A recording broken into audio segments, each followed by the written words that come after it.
سب سے پہلے تو میں آپ سبھی لوگوں کا شکریہ ادا کرنا چاہتا ہوں. 10 سال سے آپ لوگوں نے مجھے یہ موقع دیا ایک بار آپ کے شہر کی نمائندگی ایک عامدار کی حیثیت سے کرنے کا، اور اس کے بعد 5 سال ایک خاصدار ایک سانسد کی حیثیت سے کام کرنے کا آپ نے مجھے موقع دیا. بہت سارے ایسے لوگ ہوتے ہیں جو راجنیتی کے اندر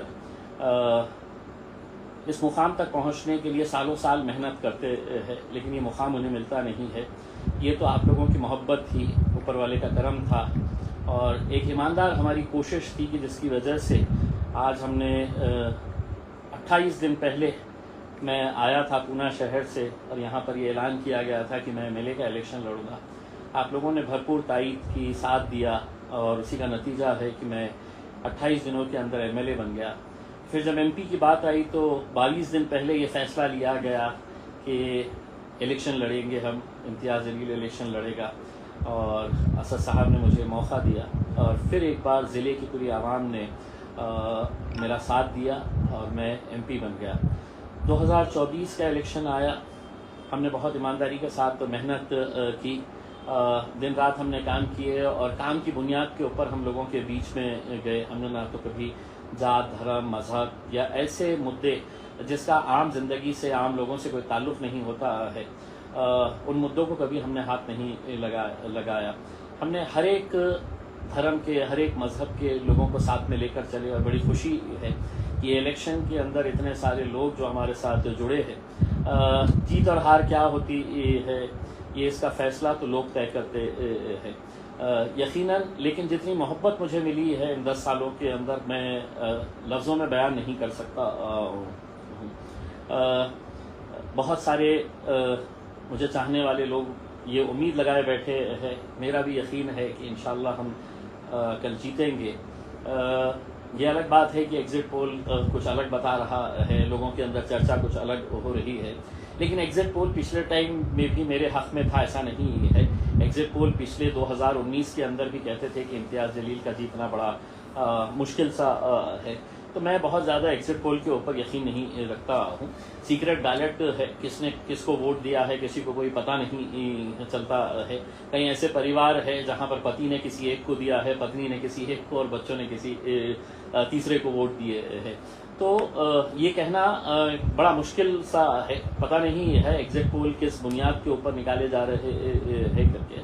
لیکن ہمارا یقین ہے کہ ہم لوگوں نے جس طریقے کی محنت کیے ہے، اتنا ایک بات کہنا چاہوں گا، جیت اور ہار جو بھی فیصلہ ہے یہ ہمارے قسمت میں اگر ہوگا، اگر اللہ نے ہمارے قسمت میں یہ لکھا ہے کہ امتیاز جلیل دوبارہ آپ کا نمائندہ بننا ہے، تو پھر دنیا کی کوئی طاقت نہیں روک سکتی ہے. ہم اس مقام کے اوپر ضرور پہنچیں گے.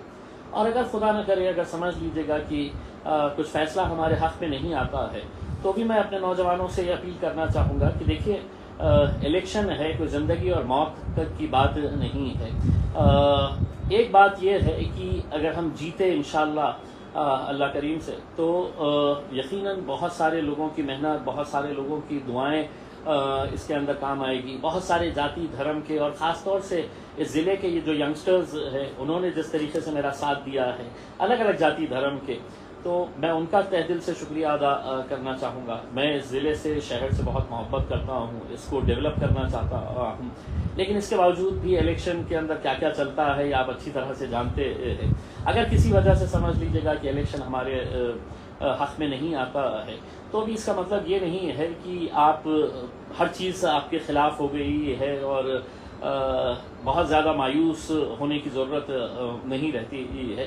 یقیناً جو محنت کرتے ہیں، جو امید لگائے ہیں، جو جشن کی تیاری کر رہے ہیں، ان کو مایوسی ہوگی، لیکن مجھے پورا یقین ہے انشاءاللہ آپ کو ایسی مایوسی کل نہیں ملنے والی ہے. لیکن الیکشن ہے، سیکرٹ بیلٹ ہے، کیا بھی ہو سکتا ہے، کچھ بھی ہو سکتا ہے. اسے مد نظر رکھتے ہوئے ہم بہت پازیٹیو فریم سے ہم نے جانا چاہیے.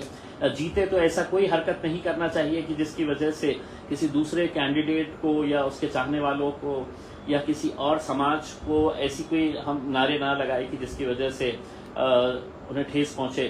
اور خدا نہ کرے اگر ہمارے حق میں نہیں آتا ہے تو بھی ہمیں بڑا صبر کے ساتھ کام کرنا ہے، اور یہ سمجھ کے چلنا ہے. دیکھیے کہ جس ایمان کے اوپر ہمیں یقین ہے، یہ سمجھنے کا کہ اللہ نے اگر یہاں پر ہمیں کچھ نتیجے نہیں دیے ہیں تو ہو سکتا ہے اس کے پیچھے کوئی ایک الگ مصلحت ہوگی، اوپر والے کی الگ چاہ ہوں گی، اور اس سے بہتر کچھ کرنا چاہتا ہوگا اوپر والا، تو اس وجہ سے یہ ہوا ہے.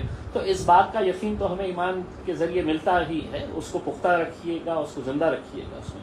لیکن ہاں یہی کہنا ہے کہ الیکشن آئیں گے، الیکشن جائیں گے، کوئی جیتے گا کوئی ہارے گا، اس میں ہو سکتا ہے کہ آگے میں رہوں نہ رہوں کر کے، لیکن کہیں نہ کہیں آپ یہ سوچئے گا کہ اتنے سال لگ گئے ہمیں اپنے اتحاد کے بل کے اوپر اپنی قیادت کھڑے کرنے کا، اور آج اسی اتحاد کو توڑنے کے لیے کسی نے پیسے لے کر پیسوں کی لالچ کے اندر یہ ایک ایسا کھیل کھیلا ہے کر کے کسی نے زندگی اور موت کا سوال بنا دیا یہ الیکشن کا. اس میں آپ سوچئے گا کہ ان کا ایمان کتنا کمزور ہے کہ یہ کہتے ہیں کہ یہ الیکشن زندگی، ارے ہم جب تک ہے زندہ ہے ہم لڑتے رہیں گے اس میں، اور یہ لڑنے کا ہمیں اختیار جو ہے یہی الیکشن کی وجہ سے ملا تھا، اور ہم جا کر وہاں پر تیز آواز کے اندر لڑتے تھے پارلیمنٹ کے اندر، اور انشاءاللہ اللہ نے موقع دیا تو آگے بھی لڑتے رہیں گے.